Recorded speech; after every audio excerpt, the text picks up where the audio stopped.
The Panthers were ready to force overtime and at least get a point, and then the Philadelphia Flyers snatched it.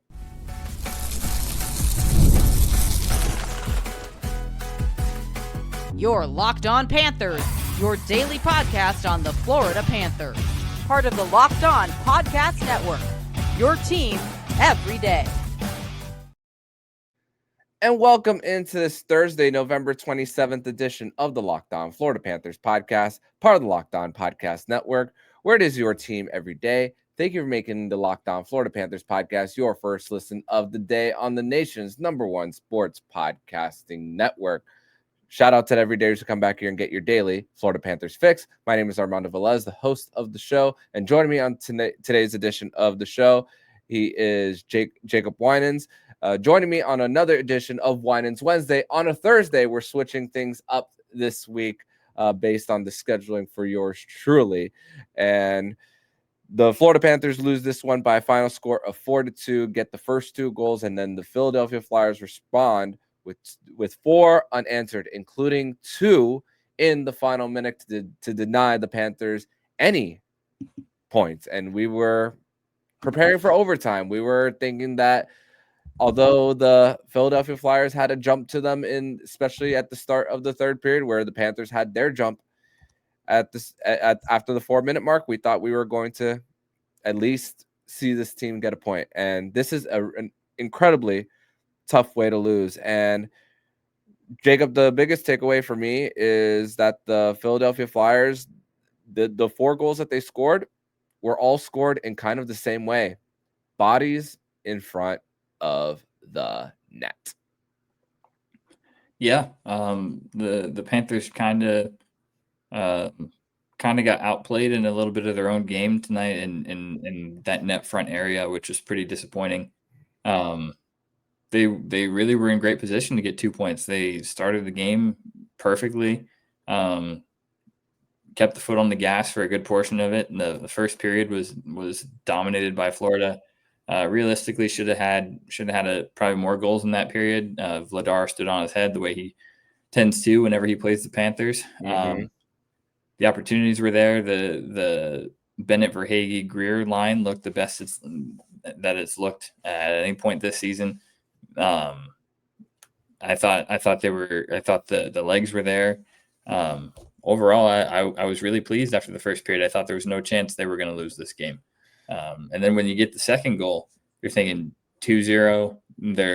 They found their groove tonight. They've been playing good hockey the past couple of games. This is going to go their way. And then it doesn't. I thought they got away from their game a little bit. I thought the forecheck kind of let up a little bit. But ultimately, I think the switch kind of flipped. When a couple of goals go in that probably shouldn't. I mean, the first one, Bob couldn't really see it. You can somewhat understand that one, tough one, but you can't let in that second one. The second one, it's a bad goal. I know it got tipped. Didn't love the positioning on it by Forsling. Yeah, didn't love the positioning there, and then where Bob's concerned, those tip shots are really difficult for a goalie to track, but at the same time, Bob is usually really positionally sound. I'd like to see him in position to stop that with the body versus trying to catch that puck. It's a game you need some saves from your goalie. You can't give up 4 on under 20 shots. That's just not something you can have happen and win many games. But also the defense just. I feel like they took their foot off the gas a little bit after that first goal went in. Didn't really see the pushback, and then a power play opportunity to kind of reclaim the game that was starting to slip, and power play just looked disjointed the rest of the evening. So it was kind of a mess after that. After the Flyers got their first goal on the board. I'll have more to say on the power play in segment number 2, but where you look at the Panthers, especially in these last few games, I mean, Sam Bennett has really come alive. He was stuck at 5 assists through the first 19-ish games, and now he has 6 in his last 4 games. And to think that that line was buzzing, he draws a delay penalty to set up Brad Marchand on a partial change, and to think that they had an outstanding opportunity where they were just getting pucks off the post. Their east-west passes were actually working really well from doing cross ice. Uvis Belinskas was really jumping into play more than just in the rush, but taking the puck to the goal line and then seeing that the Philadelphia Flyers were kind of puck watching and then connecting those passes. There was a lot of those passes that were connecting, but at the same time, those passes were shot attempts were missing the net as well when the Panthers were crashing the blue paint as well. So you like the process there as far as like how the Panthers are able to connect, but you just a few inches here and there is true. You miss yourself on an opportunity to at least break it open, especially in this one. And for the Flyers, although they only had 18 shots, I mean, they shot themselves in the foot quite a few times in this one where I counted about 4 2-on-1s that the Flyers had.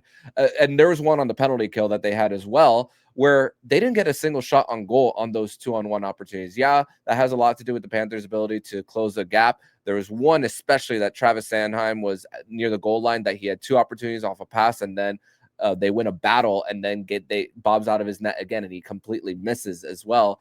So the Panthers really truly also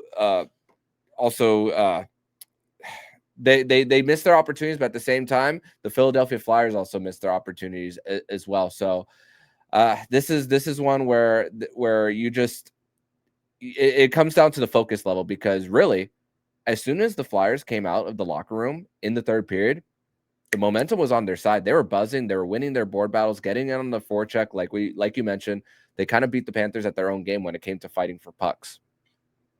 Yeah, it's not often you see the Panthers lose the sort of the will to win stats.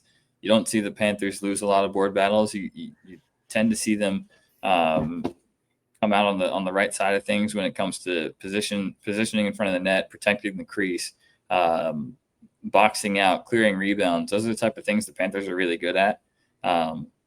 They failed to be good at it tonight, and it's another one of those games. We've talked about it a lot this year. The team is so depleted and so shorthanded and has so many guys out that you play the way they played in that first period. When the team is healthy, you're probably winning that game 0 after the first period. The thing is just not there right now because there's so many guys out, and they've scored a lot of goals the last couple of games. It hasn't been consistent across the season, and there's been a lot of games where they've played well enough to be up multiple goals at different points in the game, and you just don't have the finishers right now. And when that's the case, the defense, it has to be rock solid. It has to be mistake free. You need your goaltender to make saves. Bob has been incredibly inconsistent so far this season. This month in particular, the month of November, you literally don't know what you're going to get from Bob on a night-to-night basis. We've seen him in a 3-game stretch give up what was it, like 5 goals against Vancouver. We've seen him turn around and shut out New Jersey 1-0, and we see him get pulled against Edmonton. Like you don't know what you're going to get from Bob. You need to be able to rely on your goalie in these moments when they don't have the full 60-minute effort, and you need your goalie to bail you out with a few. So there's that part of it, but then defensively, the lapses, the errors, the mistakes, you really can't have any of that when offensively you have so many forwards out, and you're going to struggle to score a lot of nights, especially against a team like Philly, who defense is going to be their identity. It's a Rick Tocchet coach team. They're going to play you hard nosed. They're going to play you tough. They're going to be physical. They're not going to take a ton of shots. I believe they are last in the NHL in shots on goal per game. Rick Tocchet coach teams usually are. It's the same thing in Vancouver. And that proved true tonight. They were under 20 shots for the game. Were last game as well. They were. And those are games you have to win. Defensively, goaltending, it has to be spot on. And this, I don't often say this, where 2 goals should be enough to win, because most nights that's not realistic. But tonight was a game where 2 goals should have been enough to win. Yeah, no doubt. Mm-hmm. You'd love to see more on the board. There were some opportunities. Verhaeghe hits a post. Boquist has a wide open net. Puck jumps over his stick. Those are things you can't get upset about. I'd like to see more than 2 goals, but on a night like tonight, they did all the right things offensively to start. Sometimes the puck just doesn't go in for you. 2 goals should have won this game. No doubt. And then because their inability to protect the net front, it unfortunately rears its ugly head in the last minute where Forsling loses his stick, Ekblad blocks a shot and then is down, and then Tyson Forster, the puck comes right back to him, and then Bob's already committed to a certain position, and then can't see the puck through there, and then and to make matters worse, a poor breakout pass by Brad Marchand. Dvorak's shot is redirected by Sean Couturier and the Panthers don't even have a chance to bring on the extra attacker. But I don't know how much time they would have had anyway had they gotten the puck deep to get there, because the third goal for Philadelphia came with 46 seconds left. So tough way to lose, just tough. But we're going to transition over to segment number 2, where we're going to discuss our 3 duds of the game and the moment where we knew the game was lost. We'll discuss that next here on the Locked On Florida Panthers podcast. Today's episode is brought to you by FanDuel. And the NBA is back, and there's no better place to get in on the action than FanDuel, the official sports betting partner of the NBA. And if you missed the start of the game or want to ride the hot hand, FanDuel has live bets on everything from who will score to the next fourth quarter comebacks. Plus, you can even combine your live bets into a same-game parlay for a shot at a bigger payout. Keeps everything exciting, especially when your team is making that late push. Right now, FanDuel is giving new customers $300 in bonus bets when your first $5 bet wins. So head to FanDuel.com to sign up and play your game with FanDuel, the official sports betting partner of the NBA.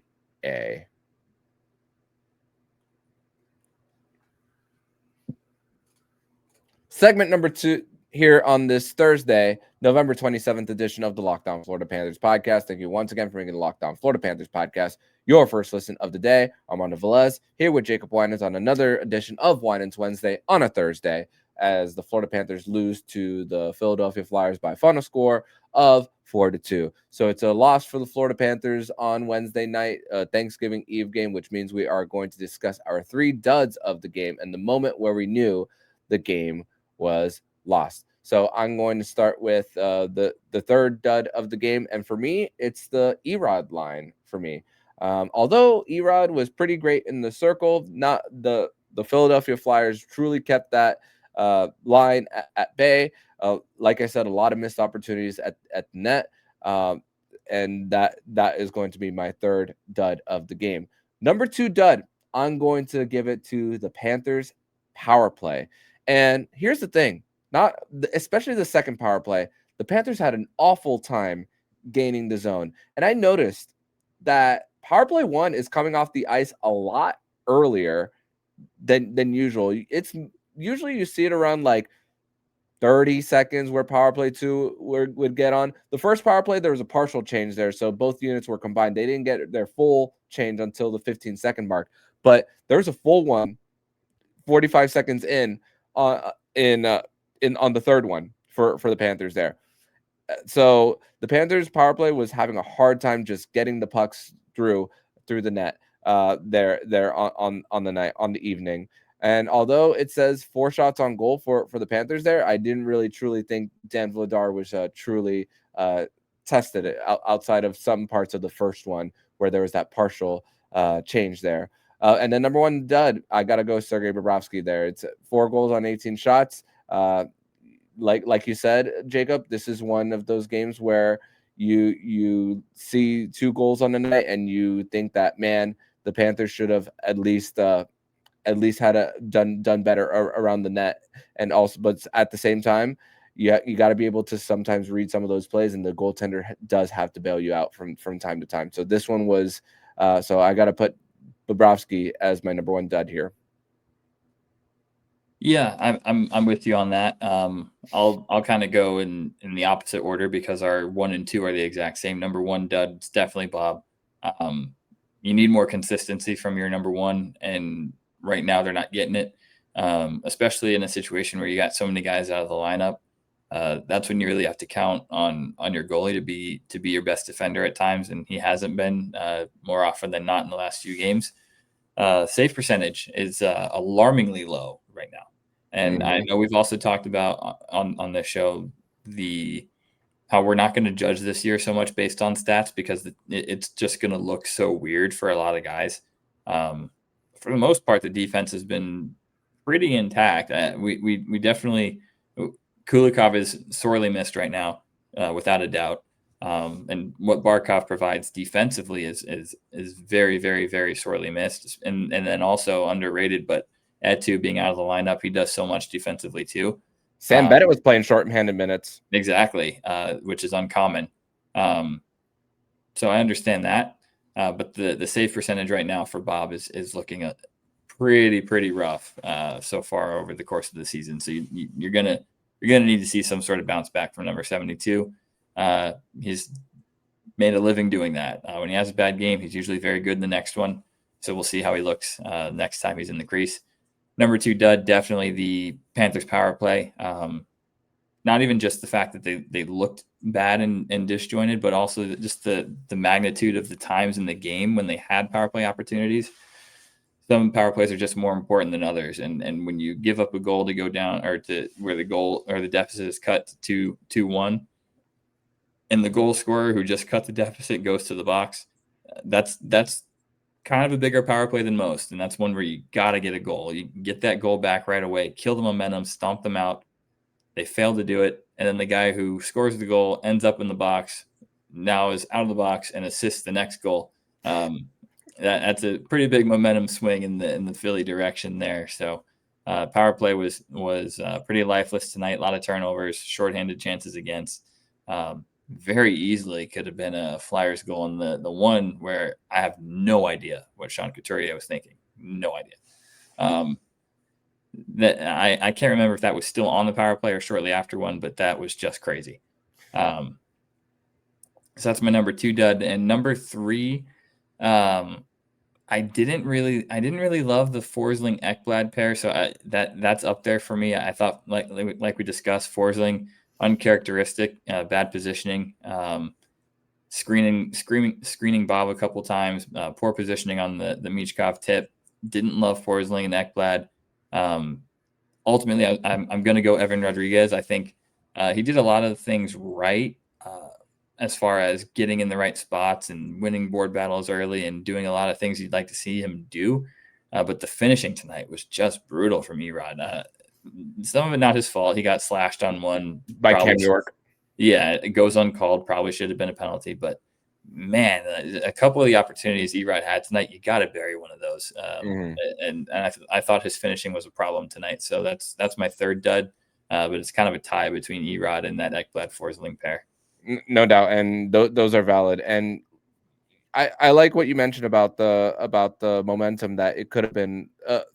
So Emil Andre gets the goal to cut it to a 1-goal deficit, goes to the box, and is like, okay, it goes from the kid being a big confidence boost to, oh my goodness, I put my team in a position to possibly go up 2, and the Panthers couldn't get anything. And then, hey, right there again, he puts the puck in the right place for Michkov to get it past Sergei Bobrovsky there. And also, there's also that triple deflection really early on in the 3rd period when Emil Andre deflected right off of Mikkola. Thankfully, Sergei Bobrovsky was able to make that stop there. And that was actually when my heart was starting to race a little bit, thinking, oh man, they're coming out like guns a-blazing right there at the beginning of the period. So it's just like, you kind of knew it was a little bit of an in the first minute of the 3rd when they won the face-off, and then they were just getting the puck in deep and working on the forecheck there. But the moment where we knew the game was lost, I have a feeling that we're going to have probably the same one. But I think it was the Tyson Forster goal off the shot attempt that Ekblad blocked. Lays on the ice for a few seconds, which Paul Maurice did say that he'll get looked at in the next few days. So something to keep an eye out on, and then gets it right past Sergei Bobrovsky. And there's not a lot of time left in the game. So the likelihood of the Panthers to win a faceoff, get it deep and get an extra attacker and work your cycle and get possibly someone parked in front of Dan Vladar, which, like you said, Dan Vladar has been great against the Panthers. Unlikely that the Panthers were going to come back after that. Yeah, I was tempted. To attempt a little humor in this segment here and say that the moment we lost the game was when Dan Vladar was announced as the starter, because he's been so good against the Panthers. As much as the Panthers hurt themselves tonight, you have to tip your cap to Vladar, and some goalies just have it against certain teams, and it's weird. Goalie is kind of a voodoo position sometimes. It makes no sense. But Vladar, he's just tremendous whenever he plays against the Panthers. I would hate to see him in a playoff series just because he seems to take it to another level whenever he's playing against the Panthers. He's a known Panther killer. But ultimately, same moment for me. It's a tough position to be in. You really feel horrible for Ekblad when you get hit in the ankle on a spot like that where there's no padding. As much as he wants to get back up and try to get it back into position and block that shot, you can't feel your leg. Your foot is dead weight. You can't feel it. So no fault on Ekblad there. He did the right thing. He blocked the shot. It's just an unfortunate bounce that it goes right back to Forster's stick. So feel for him. Hope he's all right.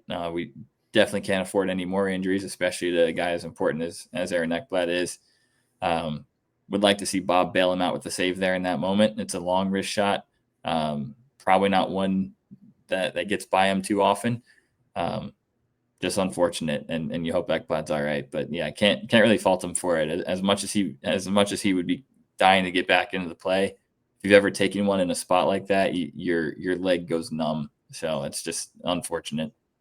No doubt. And here's a few stats. The Panthers were extremely physical on this night. 33 hits to 17, where usually if you're big in the hits category, that usually means that the puck you don't have the puck a lot, but the Panthers were mostly doing it in the neutral zone as far as eliminating the Flyers' speed for the most part.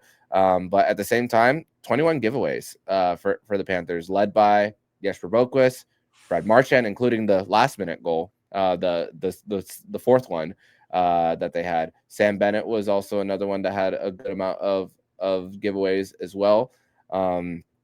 But that's just the tough part about not taking care of the puck and not being able to clear, and then that you put yourself in a pretty poor position. Although the Panthers were able to get bailed out after the fourth line and the Uvis Petrie pair were on the ice for over a minute, and they actually iced the puck as well. And then after that, they also got an outstanding scoring chance from Carter Verhaeghe to AJ Gurr. But again, that one was just the one that missed the net, and that was a play from the half wall that Vladar made an outstanding stop. That could have been 2-0 then at the although the Panthers were still able to get a goal shortly after from said guy in Carter Verhaeghe. 2-game goal streak at least. That's the good news about it. After breaking a 13-game goal drought, Sam Bennett's hot, so that's good news. So trying to put a little bit of a positive spin to it, because the Panthers, they did everything they could to at least get 2 points. It's just little itty bitty details and a little bit of focus that really truly cost the Panthers this hockey game. But we're going to transition to segment number 3, where we're going to discuss the point that we're at right now, the Thanksgiving mark of the NHL season. Is this year actually an outlier season compared to the years past? We'll discuss that next here on the Locked On Florida Panthers podcast.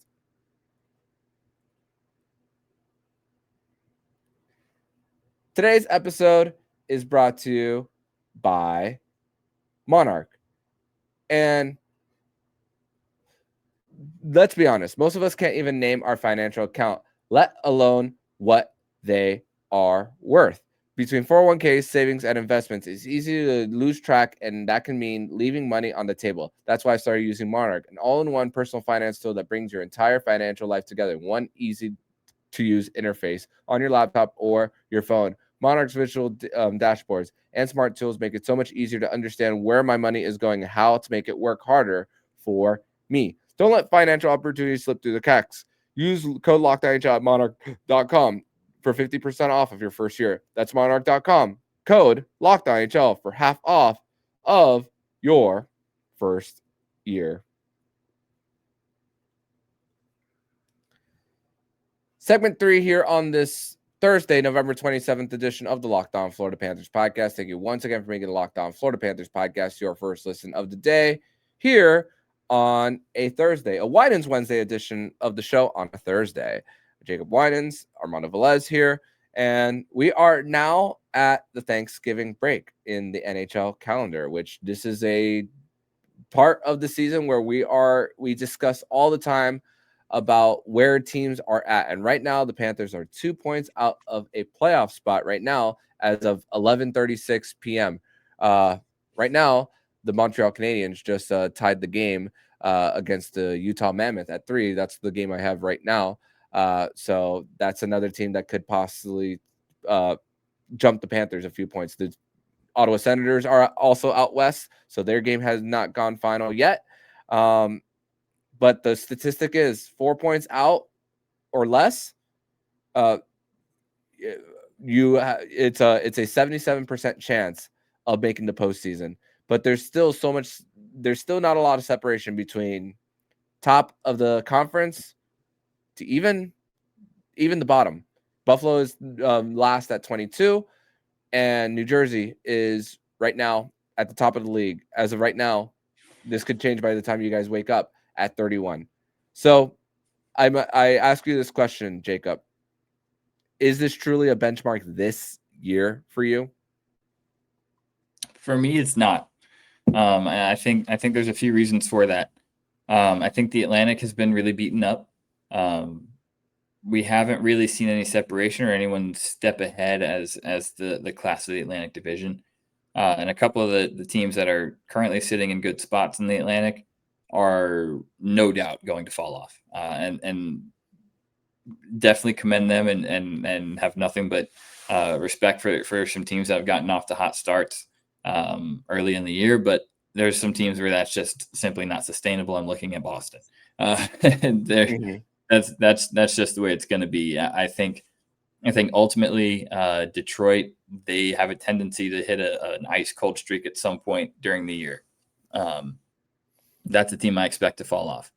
Ottawa, you never know what you're going to get with Ottawa. Montreal, I'm not. Brady's back. Brady Tkachuk is back, by the way. Yep, Brady's back. I'm not a huge believer in Montreal this year. I think their goaltending ultimately is going to get them, and I think they have a lot of injuries, and they don't have the kind of center depth you need to contend. So the Atlantic, for me, is where the dominoes start to fall. I think there's a lot of teams in the Atlantic that are just not going to sustain what they've been doing. And I think ultimately over the course of a full season, when teams get healthy again, that's going to start to shine through. Panthers definitely, when they get some guys back in the lineup, they should go on a run. It's just kind of about treading water right now. And I think that just the lack of separation across the entire Eastern Conference makes this a year where I'm not going to put as much stock into the Thanksgiving thing, because we're talking about a gap of a 2-game skid. You could go from first place to near the bottom of the standings. You lose, if you lose every game for a week, or if you go on a 3 out of 10 type of run, completely swings your season right now. So it's kind of a situation where you get hot with a 3 to 4 game winning streak, or you get cold with a 3 to 4 game losing streak, the entire table flips. And I don't think this is the year where we kind of look to that benchmark, just given the personnel differences right now with so many guys out of the lineup. And then just the fact that there's no separation, everyone's kind of doing the same thing right now. It feels like just hover above 500 and then see when you can make a run. You know when was the last time the Panthers had a 3-game winning streak this season? I don't. It was the first week. It was the first 3 games. First 3 games. Wow. Yep.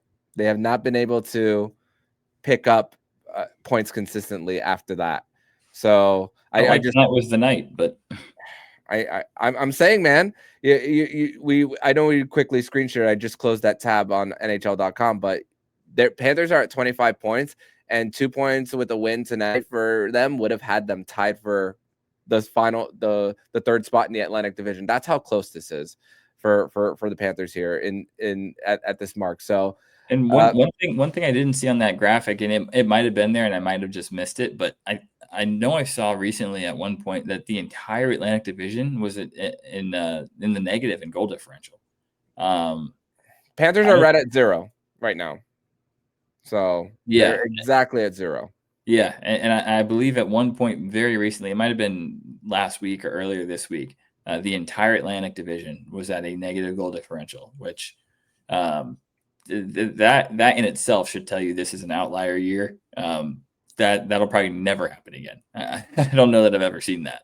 Hold on, let me actually pull that right back up because you got me curious. There only one team has a positive goal differential, which is the Tampa Bay Lightning at +13. Boston 0, Detroit -8, Ottawa 0. Their game has not gone final yet. Montreal -4. Actually, Montreal just took the lead just now in Utah.